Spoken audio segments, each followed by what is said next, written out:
नमस्कार मित्रों, मैं अतुल आप सभी का आपके online YouTube channel learn with focus में बहुत बहुत स्वागत करता हूं। मित्रों, जो हमारी सामान्य अध्ययन की श्रृंखला चल रही थी, उस श्रृंखला में आज हम लोग आपका एक महत्वपूर्ण टॉपिक जो कि आपका ग्राम समाज एवं विकास का भी पार्ट है और साथ ही साथ में जो सामान्य अध्ययन है उस सामान्य अध्ययन का भी पार्ट है। देखिए, पंचवर्षीय योजनाएं, हम लोग पंचवर्षीय योजना को शुरू करेंगे। जैसा कि आप सभी जानते हैं कि जो भारत के संदर्भ में अगर हम लोग बात करते हैं तो जो विकास का सिलसिला है या जो विकास का प्रतिमान है, ठीक है, पहले इन पंचवर्षीय को योजनाओं को आधार मान के बनाया जाता था। हालांकि आपको मालूम होगा कि अब जो पहले योजना आयोग हुआ करता था, जो कि पंचवर्षीय योजनाओं को बनाने उनको इम्प्लीमेंटेशन करने में महत्वपूर्ण भूमिका निभाता था, उसको अब हटा दिया गया। उसके जगह पर नीति आयोग की स्थापना हो गई है। लेकिन अभी भी अगर हम लोग बात करते हैं तो जो पंचवर्षीय योजनाएं है वो उतनी ही इम्पोर्टेंट है जितनी की पहले भी थी। आप जानते हैं कि अभी तक आपके टोटल 12 पंचवर्षीय योजनाएं, ठीक है, हुई हैं। 2017 में आपकी पंचवर्षीय योजनाओं को खत्म कर दिया गया है। आपको मालूम होगा कि नीति आयोग की स्थापना 1 जनवरी 2015 को हुई थी। अब क्या करती है, जो नीति आयोग है वो 15 वर्षों की इसने योजनाएं बनाई है और उस 15 वर्षों की योजनाओं पे वह कार्य कर रहा है। तो चलिए एक एक करते हुए, ज्यादा टाइम न लेते हम लोग चीजों को शुरुआत करते हैं। जैसा कि आप सभी देख रहे होंगे, यहाँ पर जो पंचवर्षीय योजना, प्रथम पंचवर्षीय योजना, जो इसका कार्यकाल है वो 1951 से 1956 है। अब देखिए, आपको मालूम होगा कि जो प्रश्न है वो किस प्रकार से पूछे जाते हैं। सबसे पहले जो प्रश्न है वो इस तरीके से पूछे जाएंगे कि बताइए, जो पहली पंचवर्षीय योजना थी वो किस मॉडल पे आधारित थी। दूसरा, क्या प्रथम पंचवर्षीय योजनाओं ने जो लक्षित एक साथ जो उन्होंने लक्ष्य रखा था उस लक्ष्य को प्राप्त किया था। और दूसरा जो आपका क्वेश्चन पूछा जाएगा कि यदि मान लीजिए उस 5 वर्षीय योजना के अंतर्गत कोई महत्वपूर्ण कार्य हुए हैं या कुछ महत्वपूर्ण योजना हुई है, उसके संदर्भ में क्वेश्चन पूछा जा सकता है। आप सभी जानते हैं कि भारत, जिसको हम कृषि प्रधान देश कहते हैं, कृषि प्रधान देश होने के साथ ही साथ में भारत की अभी भी अर्थव्यवस्था का जो मेन स्रोत है वो आपका कृषि ही है। तो इसी संदर्भ में अगर हम जो प्रथम पंचवर्षीय योजना है उस प्रथम पंचवर्षीय योजना को रिलेट करते हैं तो सबसे पहले हम बात करेंगे तो इसमें कृषि व सिंचाई पर जोर दिया गया था। थोड़ा ध्यान दीजिएगा, ठीक है, यानी कृषि है और सिंचाई है, उस पर जोर दिया गया था। साथ ही साथ हेबर डोमर समृद्धि मॉडल पर आधारित थी, ठीक है, ये बहुत क्वेश्चन पूछा जाता है।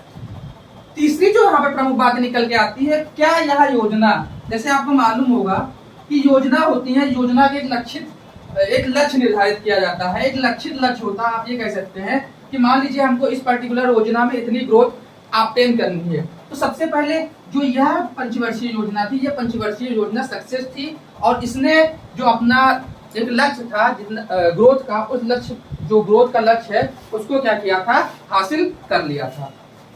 अब देखिए, इसी संदर्भ में आपको मालूम होगा कि 1952 में सीडीपी जिसको हम लोग कम्युनिटी डेवलपमेंट प्रोग्राम, ठीक है, सीडीपी कम्युनिटी डेवलपमेंट प्रोग्राम, जो कि आपके 6 अगस्त, ठीक है, 1952 को स्टार्ट किया गया था। सामुदायिक विकास कार्यक्रम, एक बहुत बड़े लेवल पे सामुदायिक विकास कार्यक्रम को स्टार्ट किया गया।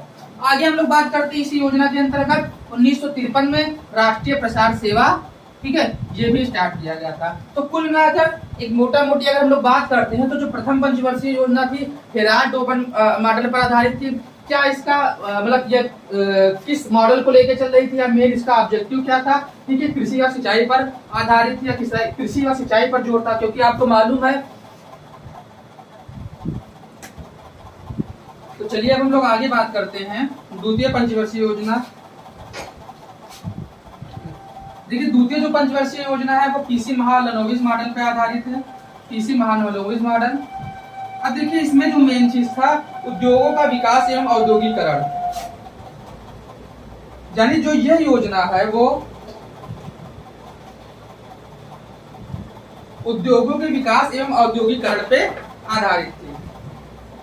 अब देखिए, इसमें जो यह योजना थी, इस योजना का जो मेन उद्देश्य था आपको मैंने बताया कि उद्योगों का विकास एवं औद्योगिकरण। साथ ही साथ मैंने यह भी बताया कि कृषि महालनोबित मॉडल पर आधारित थी। ठीक है, यहाँ पर देखिए मैंने एक चार्ट तो लिख रखा राजभर दुबे। ठीक है, अब देखिए थोड़ा शार्ट फॉर्म है। आपको मालूम होगा कि आप जानते हैं कि विभिन्न प्रकार के इस्पात संयंत्र भारत के संदर्भ में लगाए गए हैं। उसमें राजभर अगर दुबे की हम लोग बात करते हैं तो आप यहाँ पर आप देख रहे हैं राउरकेला, ये आपका जर्मनी के सहयोग से। ठीक है, आगे हम लोग बात करते हैं भिलाई, ये आपके रूस के, और ये आपका दुर्गापुर जो कि आपके पश्चिम बंगाल में है, ये आपके ब्रिटेन। इन तीन जो तीन संयंत्र है, इन तीन संयंत्र की स्थापना क्रमशः आप देखे होंगे जर्मनी, रूस और ब्रिटेन के माध्यम से की गई थी। ये आपकी द्वितीय पंचवर्षीय योजना थी 1956 से 1961 के बीच में। आगे हम लोग बढ़ते हैं तृतीय पंचवर्षीय योजना। तृतीय पंचवर्षीय योजना के बारे में अगर हम लोग बात करें तो आप यहाँ पर आप देख पा रहे हैं सुखमय चक्रवर्ती मॉडल पे आधारित थी। आयात निर्यात प्रतिस्थापन इसका मेन मोटिव था।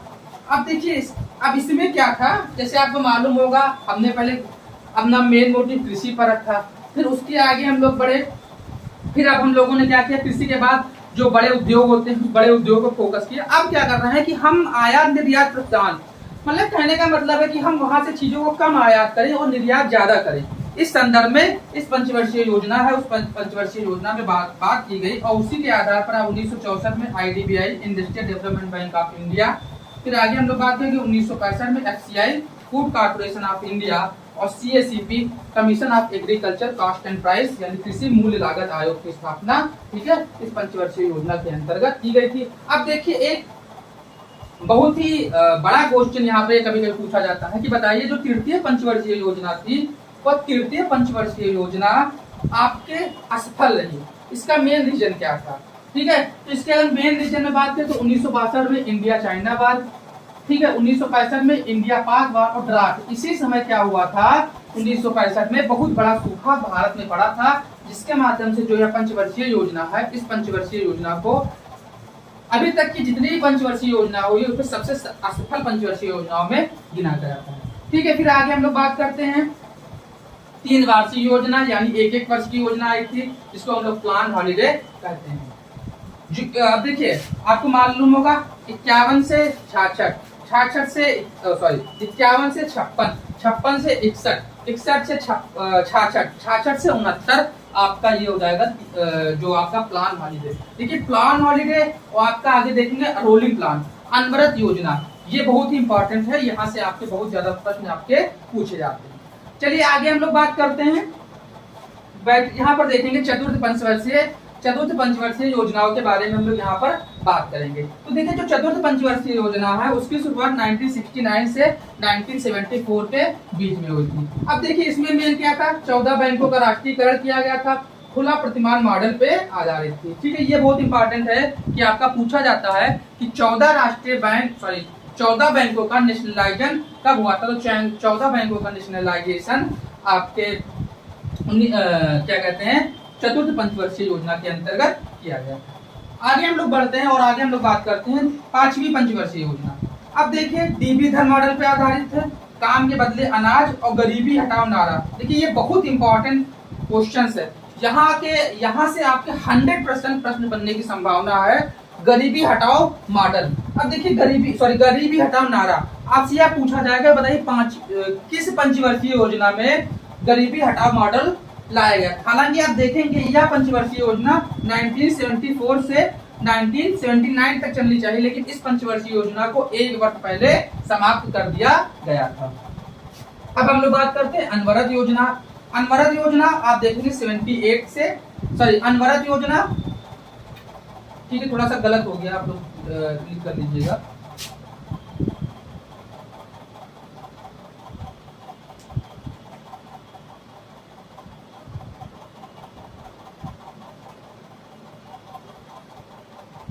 ठीक है, अब देखिए अनवरत योजना जो होती है वो 1978 से 1980 तक होती है, रोलिंग प्लान। इसके जो प्रतिपादक थे वो आपके गुर्जर मेडल थे और इसी के अंतर्गत 1978 में ट्राइसेम, ठीक है, ट्राइसन 1979 में। आगे हम लोग बात करते हैं छठी पंचवर्षीय योजनाओं के बारे में 1980 से 85 के बीच में। अब देखिए इसमें क्या था, गरीबी हटाओ, इसमें क्या है, बेरोजगारी हटाओ। आगे हम लोग बात करते हैं इसी के अंतर्गत 1980 से 85 यानी छठी पंचवर्षीय योजना के अंतर्गत 12 जुलाई 1982 को एस शिवारामन कमेटी की अनुशंसा के आधार पर आपका नाबार्ड, जिसको national bank for agriculture and rural development कहते हैं, उसकी स्थापना हुई थी। और 1982 में ही एग्जिम बैंक, जिसको हम लोग एक्सपोर्ट इंपोर्ट बैंक कहते हैं, उसकी भी स्थापना की गई थी। और फाइनली आपका आगत निर्गत मॉडल पे आपका जो छठी पंचवर्षीय योजना है वो आपके आधारित है। ठीक है, तो ये थी आज की हमारी वीडियो। हर वीडियो की तरह इस वीडियो को भी हम लोग लास्ट में एक बार रिवाइज कर लेते हैं। जैसा कि आप सभी को मालूम होगा 5 मिनट में क्विक रिवीजन कर लेते हैं, जिससे चीजें आपको आसानी से याद हो सके। तो चलिए स्टार्ट करते हैं। हम लोग यहाँ पे बात कर रहे थे पंचवर्षीय योजनाओं के बारे में। तो प्रथम पंचवर्षीय योजना की शुरुआत 1951 से 56 के बीच में हुई थी। द्वितीय पंचवर्षीय योजना की जो शुरुआत है 56 से 61 के बीच में। होता क्या है, प्रथम पंचवर्षीय योजना आप जानते हैं कृषि व सिंचाई पर इसका ज्यादा जोर था। द्वितीय पंचवर्षीय योजना के अंतर्गत उद्योगों को बढ़ाए जाने के संदर्भ में विशेष जोर दिया गया था। आगे हम लोग बात करते हैं तृतीय पंचवर्षीय योजना 1961 से 66 के बीच में। फिर उसके बाद आप देखेंगे यहाँ पर क्या होता है, 3 वार्षिक योजना होती है, जिसको हम लोग प्लान हॉलीडे कहते हैं, 1966 से 1969। चतुर्थ पंचवर्षीय योजना 1979 69 से 1974। 1969 में 14 बैंकों का राष्ट्रीयकरण कर दिया गया था। खुला प्रतिमान मॉडल पर जो योजना है वो आधारित। पांचवी पंचवर्षीय योजना की बात करते हैं तो 1974 से 78 में डीबी धर मॉडल पर आधारित थी। गरीबी हटाओ, छठी में बेरोजगारी हटाओ, पांचवी में गरीबी हटाओ, और छठी में ही आपका 12 जुलाई 1982 के एस शिवारामन कमेटी की अनुशंसा के आधार पर आपके क्या कहते हैं, नाबार्ड बैंक की स्थापना की गई थी। नाबार्ड, ठीक है, एक जिम बैंक भी इसी के अंतर्गत है और आगत निर्गत मॉडल पे आधारित थी। ठीक है, तो चलिए ये थी आज की हमारी वीडियो। अगर वीडियो पे आप फर्स्ट टाइम विजिट कर रहे हैं तो वीडियो को लाइक कर दीजिए, चैनल को सब्सक्राइब कर दीजिए। इसी प्रकार आप हमारे साथ जुड़े रहिए, क्योंकि आपको हम लोग अच्छे वीडियोस प्रोवाइड करते हैं, जिसके माध्यम से आपके जो जानकारी है जानकारी का इन्हेंसमेंट हो सके और आप लोग भी इसी प्रकार से आगे बढ़ते रहे। क्योंकि एक वीडियो अगर आप प्रॉपर देखते हैं तो ये संभावना 100% रहेगी कि आपको यहाँ से 1 से 2 प्रश्न आपको आपकी परीक्षाओं में देखने को मिले। ठीक है, तो चलिए इस वीडियो को हम लोग यहीं पर करते हैं समाप्त। मिलते हैं नेक्स्ट वीडियो में, तब तक के लिए धन्यवाद। जय हिंद।